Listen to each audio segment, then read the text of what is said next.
नमस्कार। मैं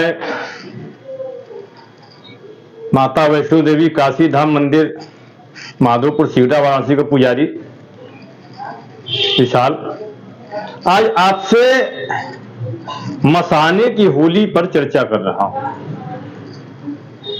मसाने की होली में सबको जाना चाहिए कि नहीं जाना चाहिए। कई वर्षों से यह इवेंट का रूप लेता जा रहा है। कई साधु महात्माओं के, बुद्धिजीवियों के अपने अपने विचार हैं, लेकिन जो मेरे अपने विचार है वो मैं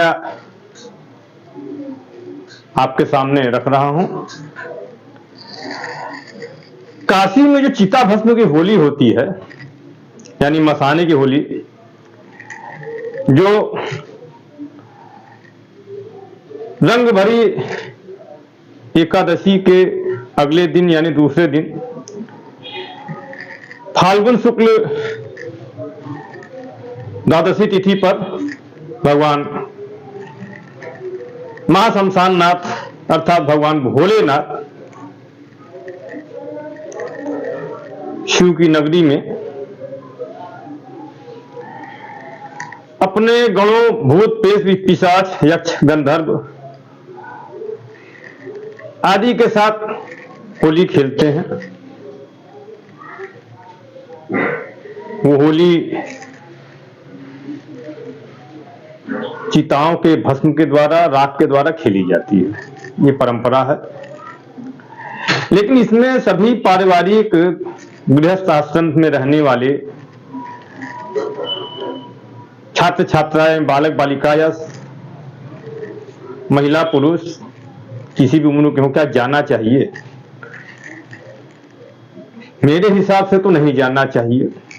ये बहुत बड़ा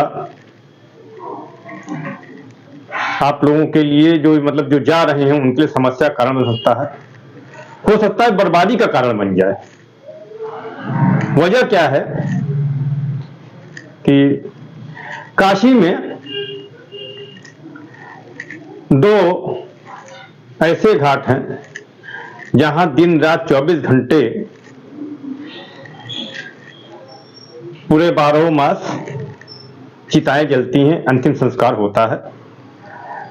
एक जलासेन घाट है जिसको लोग मणिकर्णिका घाट के नाम से जानते हैं, जो सटा हुआ एक घाट ही है, और एक हरिश्चंद्र घाट है, यहाँ पे चिताएं जलती रहती हैं। अब मैं ऐसा क्यों कह रहा हूं कि हो सकता आप लोग बर्बाद हो जाएं जो जा रहे हैं? उसकी वजह है कि हमारे गुरु जी ने कहा था कि आप बहुत भाग्यशाली हैं, अच्छे कुल में, अच्छे गोत्र में, अच्छे राज परिवार में कहीं भी जन्म लिए हों, लेकिन ज्योतिष के हिसाब से अगर कुंडली बहुत अच्छी है, राजयोग वाली भी है, लेकिन किसी वजह से जाने अनजाने या घमंड में आपने किसी ऐसे का दिल दुखाया, किसी को परेशान किया, या आपसे भूल ही हो जाए और वो आदमी, व्यक्ति आपका कुछ बिगाड़ भी ना पाए, कुछ बोल भी ना पाए, लेकिन उसकी अंतरात्मा से आपके लिए आ निकल जाए, दुखी अंतरात्मा से, तो आपका पूरा राजपाट, घर परिवार तक समाप्त हो जाता है, बर्बाद हो जाता है, कुल का नाश हो जाता है। तो ऐसे में चिता भस्म की होली में जाना कितना उचित है, क्योंकि जहां चिताएं जलती हैं किसी न किसी का वो प्रिय होता है जिसको व्यक्ति अंतिम संस्कार करने के लिए ले जाता है, अंतिम संस्कार करता है, उसको दाग देता है, यानी अग्नि को समर्पित करता है। लेकिन कितने तकलीफ में है वो, कितने दुखी मन में है, उसकी आत्मा कितनी कलप रही है, उसके बावजूद वो अंतिम संस्कार कर रहा है, और आप उस जगह पे जा करके मसाने की होली खेल रहे हैं, चिता भस्म की होली खेल रहे हैं। तो हो सकता है कि उसकी, जिसका कोई प्रिय वहां जल रहा है, अंतिम संस्कार हो रहा है, दाह संस्कार हो रहा है, उसकी आह निकल जाए, भले वो आपसे कुछ न बोले। ये तुम्हारे पर ऐसी पत्ती आएगी, तुम किसी का ऐसे दाह संस्कार करोगे, तब होली खेलना, तब तुमको समझ में आएगा, तब आनंद लेना, एंजॉय करना, तब तुमको समझ में आएगा। कहना बड़ा आसान है कि जाना सबको है, लेकिन अपने सामने अपना जब कोई प्रिय चला जाता है, किसी का जवान बेटा, किसी का पति, किसी की पत्नी, किसी के माता पिता, किसी के भाई बहन, किसी का बहुत प्रिय जब जाता है, वो कितनी तकलीफ में होता है, वो तो उसका रोम रोम समझेगा, उसकी अंतरात्मा समझेगी, उसका हृदय समझेगा, दूसरा कोई इसको समझ नहीं पाता है। लेकिन ये जरूर ध्यान रखिए कि किसी के दुख में हंसना नहीं चाहिए। उस समय वहां पे हंसना, बोलना, आनंद वाली बात करना भी उचित नहीं माना जाता है। और यहाँ तो चिताएं जल रही हैं, किसी के व्यक्ति का कोई प्रिय चला गया है, उसका अंतिम संस्कार हो रहा है, और आप बिना सोचे समझे होली खेलने चले जाते हैं। देखिए, बाबा भोलेनाथ ने अपने गणों, भूत, प्रेत, पिशाच, यक्ष, गंधर्व यानी आत्माओं के साथ होली खेली।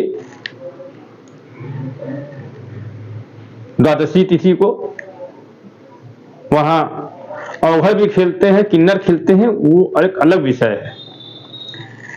अवघड़, किन्नर, इन लोगों की दुनिया अलग है। बहुत से साधु महात्मा हैं, उनकी दुनिया अलग है। वो पारिवारिक जीवन नहीं जी रहे हैं, सांसारिक जीवन नहीं जी रहे हैं, जीवन नहीं जी रहे हैं। और बाकी जो है, जो सांसारिक जीवन जी रहा है, पारिवारिक जीवन जी रहा है, उसको सबको देखना होता है, सबको लेके चलना होता है, उनके लेके व्यक्ति प्रिय है, उसके लिए वो खटता है, मरता है, करता है काम। और ऐसे में आप बिना सोचे समझे चले जाते हैं। कभी विचार कीजिए, किसी की आह लग जाएगी तो क्या होगा। या ये भी हो सकता है कि जो पूर्व में जा चुका है मसाने की होली में, उनके साथ कोई घटना दुर्घटना घटी, उनको समझ में ना आ रहा कि मेरे साथ ऐसा क्यों हुआ। हो सकता है बड़े बड़े ज्योतिष पंडित के पास भी गए हो, वो भी ना समझ पा रहे हो कि ऐसा क्यों हुआ, बड़ा अच्छा राज, इसका तो योग है, सब कुछ है, ऐसा क्यों हुआ। तो ये जरूर ध्यान रखिए कि मानव के लिए हर चीज नहीं बनी है। इससे प्रजा को राजा से तुलना नहीं करनी चाहिए।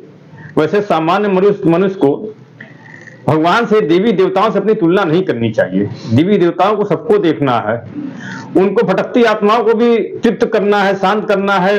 अब आप उसको ये सोचिए कि हो सकता है कि आत्माओं के साथ वो खेलते हैं कि आत्मा भी बहुत ज्यादा दुखी ना हो, उनका एक समय आता होगा मुक्ति का। तो प्रभु से अपनी तुलना मत कीजिए। बाबा भोलेनाथ की नगरी जरूर है, लेकिन बाबा भोलेनाथ से, महाशमशान नाथ से अपनी तुलना मत कीजिए। बहुत सोच समझ करके जाना चाहिए। हमारे शास्त्रों में साधु संतों ने कहा भी है, विद्वानों ने कहा भी है कि हर आदमी का तो हमेशा खाना पानी भी नहीं पीना चाहिए। और आप बिना सोचे समझे चले जाते हैं, किसी के प्रिय के राग से आप होली खेल रहे हैं, उसका क्या परिणाम होगा ये भी विचार कीजिए।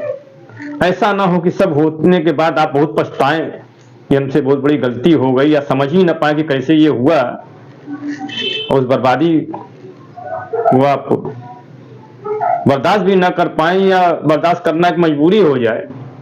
तो ऐसे में इस बात का जरूर ध्यान रखिए कि ऐसे जगह जाने से बचें। बाकी आपकी अपनी मर्जी है, आपका अपना ज्ञान है, विचार है, आपके अपने गुरु हैं। मैं सबका सम्मान करता हूं, सबको प्रणाम करता हूं, और उम्मीद करता हूं कि आप इस पे विचार करेंगे, अध्ययन करेंगे, समझेंगे, गुरु से परामर्श करेंगे। उसके बाद आप लोग को जो निर्णय लेना होगा लीजिएगा, स्वतंत्र हैं सभी लोग। आप लोगों को बहुत बहुत धन्यवाद। हर हर महादेव, जय सिया राम, प्रणाम, जय हिंद, जय तिरंगा।